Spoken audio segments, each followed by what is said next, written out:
नमस्कार, सूचना एवं जनसंपर्क विभाग की प्रस्तुति हिमाचल बुलेटिन में आपका स्वागत है। पेश हैं आज के समाचार। मुख्यमंत्री श्री जयराम ठाकुर ने आज CII द्वारा HP economic summit getting the growth back पर आयोजित एक वेबिनार के उद्घाटन सत्र को संबोधित करते हुए कहा कि हिमाचल प्रदेश औद्योगिक निवेश नीति के अंतर्गत औद्योगिकीकरण को बढ़ावा देने, इसे और अधिक प्रभावशाली व उद्योग अनुकूल बनाने के लिए आकर्षक प्रोत्साहन प्रदान कर रहा है। मुख्यमंत्री ने कहा कि कोविड-19 के उपरांत इन क्षेत्रों में निवेश को आकर्षित करने के लिए पर्यटन नीति, फिल्म नीति, सूचना प्रौद्योगिकी नीति, आयुष नीति, सस्ती आवास नीति जैसी विभिन्न नीतियों को तैयार किया गया है। उन्होंने कहा कि औद्योगिक क्षेत्र को जोड़ने वाली सड़कों के 4 लेन पर काम में तेजी लाने का प्रयास किया जाएगा। उन्होंने कहा कि बद्दी बरोटीवाला नालागढ़ औद्योगिक क्षेत्र में रेलवे कनेक्टिविटी सुनिश्चित करने के लिए केंद्र सरकार से मामला उठाया जाएगा। श्री जयराम ठाकुर ने कहा कि औद्योगिक क्षेत्रों में पानी की समस्या हल करने के लिए जल संरक्षण सुनिश्चित करने के लिए चेक डैम का निर्माण किया जाएगा। उन्होंने कहा कि राज्य सरकार को उम्मीद है कि केंद्र सरकार प्रदेश के लिए एक बल्क ड्रग पार्क स्वीकृत करेगी।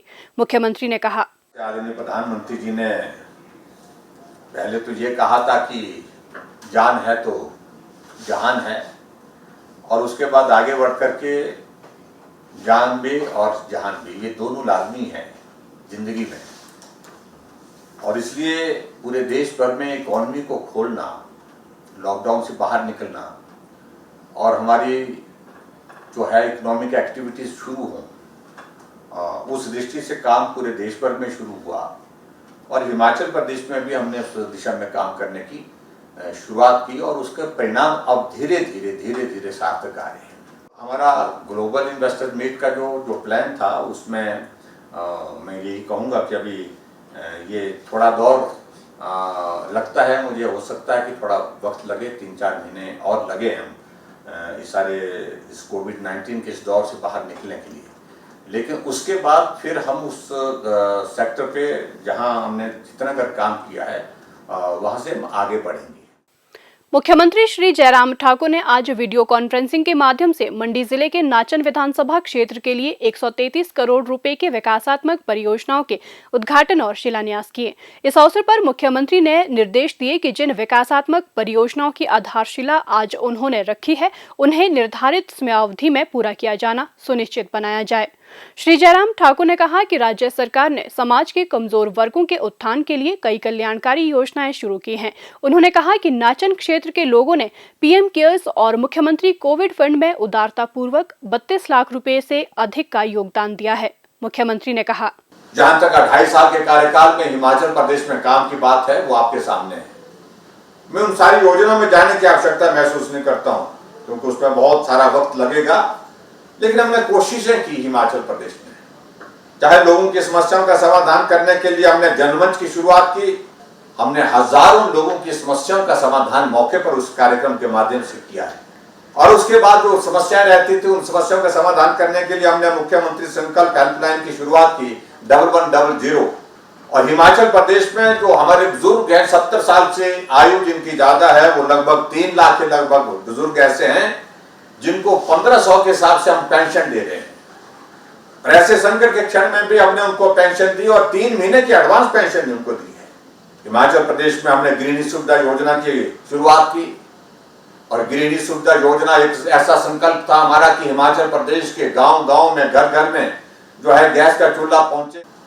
और उसी तरह से इलाज करने के लिए हिमाचल प्रदेश में हिम केयर के माध्यम से हमने प्रयत्न किया और 5 लाख रुपए का जो है उसमें हेल्थ कवर जो है स्वास्थ्य की सुविधा लोगों को देने के लिए हिमाचल पूरे देश भर में एक ऐसा राज्य है जिसने बहुत पहल की उसमें। और उस योजना के अंतर्गत भी मुझे प्रसन्नता है कि लगभग 86,000 रोगियों का उपचार हमने किया और उसमें लगभग 77 करोड़ रुपए अभी तक हमने इस योजना के अंतर्गत खर्च किया। सहारा योजना की शुरुआत हमने हिमाचल प्रदेश में की और उसी तरह से मैं बहुत सारी स्कीमों का, हाउसिंग स्कीम के अंतर्गत अब की बार हिमाचल प्रदेश में जहां 4,000 और 5,000 के बीच में मकान पूरे 1 साल के लिए बजट में रखे जाते थे, अब की बार हमने हिमाचल प्रदेश में 10,000 मकान जो है अब की बार पहली बार बजट में रखे ताकि हिमाचल प्रदेश के हर गरीब आदमी के पास अपने लिए अच्छा रहने का मकान हो सके, उसके लिए भी हमने एक व्यवस्था की है। मुख्यमंत्री श्री जयराम ठाकुर ने शिमला में जिला सुशासन सूचकांक वार्षिक प्रतिवेदन 2019 का अनुमोदन किया। ये दस्तावेज हिमाचल प्रदेश सरकार के आर्थिकी और सांख्यिकी विभाग द्वारा तैयार किया गया है। बिलासपुर जिले ने जिला सुशासन सूचकांक वार्षिक रिपोर्ट 2019 में व्यापक 7 विषयों, 18 केंद्र बिंदुओं और 45 संकेतकों पर 75.8% आंकड़े हासिल कर 50 लाख रुपए का प्रथम पुरस्कार प्राप्त किया है। मंडी जिले ने 70.2% हासिल कर 35 लाख रुपए का दूसरा पुरस्कार और हमीरपुर जिले ने 64.5% हासिल कर 25 लाख रुपए का तीसरा पुरस्कार प्राप्त किया। मुख्यमंत्री ने इन तीनों जिलों के उपायुक्तों को आज ये पुरस्कार प्रदान किए। मुख्यमंत्री ने इस अवसर पर कहा कि राज्य सरकार सूचना प्रौद्योगिकी का अधिकाधिक उपयोग करने के लिए प्रतिबद्ध है, जिसका उद्देश्य ई गवर्नेंस के आज के युग में प्रक्रियाओं को सरल बनाना, पारदर्शिता एवं जवाबदेही लाना, सभी नागरिकों को आवश्यकता आधारित गुणवत्ता और समय पर सूचना उपलब्ध कराना है। उन्होंने कहा कि हिमाचल प्रदेश देश का पहला राज्य है जिसने विभिन्न क्षेत्रों में शासन की गुणवत्ता को आंकने का कार्य आरंभ किया है। कोविड-19 महामारी को नियंत्रित करने के दृष्टिगत मुख्यमंत्री श्री जयराम ठाकुर ने आज शिमला से वीडियो कॉन्फ्रेंसिंग के माध्यम से विभिन्न जिलों के उपायुक्तों तथा पुलिस अधीक्षकों से बातचीत की।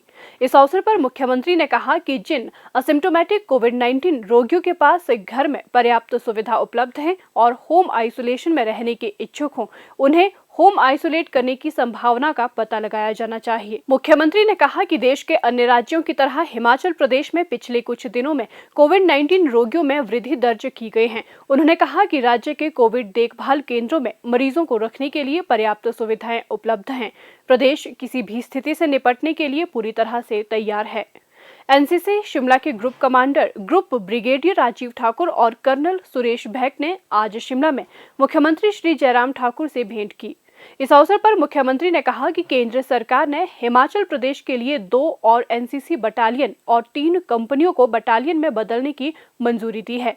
इससे राज्य के लगभग 4500 छात्र लाभान्वित होंगे। मुख्यमंत्री ने कहा कि प्रदेश के लिए एनसीसी अकादमी की स्वीकृति की गई है। यह अकादमी मंडी में स्थापित की जाएगी, जिसके लिए राज्य सरकार ने भूमि आवंटित कर दी है। उन्होंने कहा कि कोविड-19 महामारी के खिलाफ लड़ाई के दौरान एनसीसी कैडेट्स का स्वैच्छिक योगदान सराहनीय है। ये युवाओं में देशभक्ति की भावना उत्पन्न करने और उन्हें प्रेरित करने में एनसीसी की प्रतिबद्धता को दर्शाता है। श्री जयराम ठाकुर ने कहा कि युवा पुरुषों और महिलाओं में अनुशासन, सांप्रदायिक सद्भाव और उनके बीच निस्वार्थ सेवा के आदर्शों को विकसित करने में एनसीसी की महत्वपूर्ण भूमिका है। मुख्यमंत्री श्री जयराम ठाकुर ने भाजपा के वरिष्ठ नेता और कांगड़ा चंबा संसदीय क्षेत्र के विस्तारक श्री रामप्रकाश पटियाल के निधन पर शोक व्यक्त किया है। श्री जयराम ठाकुर ने अपने शोक संदेश में कहा कि श्री पटियाल ने संगठन की मजबूती के लिए बहुत योगदान दिया और उनके निधन से पार्टी को गहरी क्षति पहुंची है। मुख्यमंत्री ने परमपिता परमात्मा से दिवंगत आत्मा की शांति तथा शोक संतप्त परिजनों को इस अपूर्णीय क्षति को सहन करने की शक्ति प्रदान करने की प्रार्थना की है। प्रदेश में कोरोना संक्रमण की जांच के लिए आज 1494 लोगों के सैंपल लिए गए, जिनमें से 207 लोगों की रिपोर्ट नेगेटिव पाई गई है, जबकि 1286 लोगों की रिपोर्ट आना अभी बाकी है। अभी तक 1,72,984 लोगों की जांच की जा चुकी है, जिनमें से 1,67,610 सैंपल की जांच नेगेटिव पाई गई है। प्रदेश में कुल 3,744 लोगों में कोरोना वायरस के संक्रमण की पुष्टि हुई है, जिनमें से 2,398 लोग इस बीमारी से ठीक हो चुके हैं और 1,293 व्यक्ति उपचाराधीन हैं। हिमाचल बुलेटिन देखने के लिए सब्सक्राइब करें YouTube channel DPR Himachal, follow करें ट्विटर @DPRHP, लाइक करें Facebook page information and public relations department Himachal Pradesh. इस अंक में इतना ही। कल फिर होगी मुलाकात। दीजिए इजाजत। नमस्कार।